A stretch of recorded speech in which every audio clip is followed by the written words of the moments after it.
Camera একটু দেখো ক্যামেরাটা। ভাই দাঁড়ান ভাই, আজকে আমার সাথে যে কি হয়ে গেছে ভাই, আমি নিজেও আজকে বুঝতে পারতেছি না। হঠাৎ করে ভাই আমি জাস্ট ক্যামেরা এবং এই মাইকের ফোন আমি বাসা থেকে দৌড় দিয়ে নিয়ে আসছি ভাই। আমি জাস্ট আমার এই পিছনে বাগানটা দেখছেন ভাই, আমি এটা জাস্ট একটু ঘোরাঘুরি করতে গেছিলাম, জাস্ট পরিষ্কার করতে গেছিলাম, আর ভাই সেখানে আমার সাথে যা হয়ে গেছে ভাই, আপনারা বিশ্বাস করবেন না ভাই। পুরোটা ভিডিও দেখেন তাইলে ভাই বুঝতে পারবেন। এটা দেখার পরে এত ভয় লাগছে ভাই, আমি তাদেরকে ডাক দিয়ে নিয়ে এসেছি ভাই। তো সেটাকে নিয়ে যে ওইখানে যে ঝোপঝাড় রয়েছে ওইখানে পাইছিলাম ভাই একটা। ভাই আমার মাথায় গেছে ভাই, এর মধ্যে ভাই আমি দেখাচ্ছি বা কি করছি দেখাচ্ছি, ঠিক আছে? ওই বাইরে ভাই, এটা দিনের বেলায় দেখে আমি করতে পারতেছি ভাই,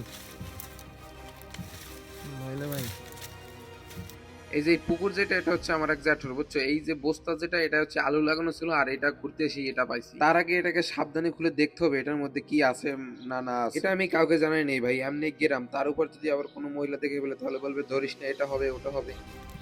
ক্যামেরা একটু দেখো ক্যামেরাটা। ভাই এটা কি ভাই, কোন আমলের কয়েন রে ভাই? এইটা মেবি এইটা মেবি পাকিস্তান আমলের কয়েন, হ্যাঁ। এই যে 1 রুপি ভাই, এটা পাকিস্তানের চিহ্ন। দাঁড়াও সালটা একটু দেখতে হবে, হ্যাঁ।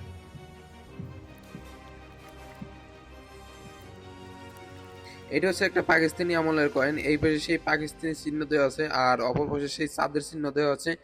আর এই কয়েনটাকে যদি কেউ চিনে থাকে অবশ্যই কমেন্ট সেকশনে বলে দিও। আর আমি এখন এটা নিয়ে কি করবো এটাই ভাবতেছি। ভাই তোমরা তো পুরো ভিডিওটা দেখলে ভাই, জাস্ট এটাকে আমি পরিষ্কার করছি হারপিক দিয়ে।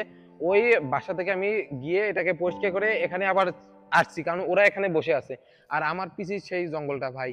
আর ভিডিওটাকে অবশ্যই সাবস্ক্রাইব করে দিও, মানে যেহেতু এই পর্যন্ত দেখেই ফেলছো। আর বিষয়টা হচ্ছে ভিডিওটাকে শেয়ার করে দিও, কারণ এই পয়েন্টটা হয়তো বা সেও চিনতে পারে। কমেন্ট সেকশনে জানিয়ে দিও। আমি ভাই এটাকে সত্যি চিনি না ভাই, আগে এখান থেকে কেটে পড়তে হবে ভাই রে ভাই।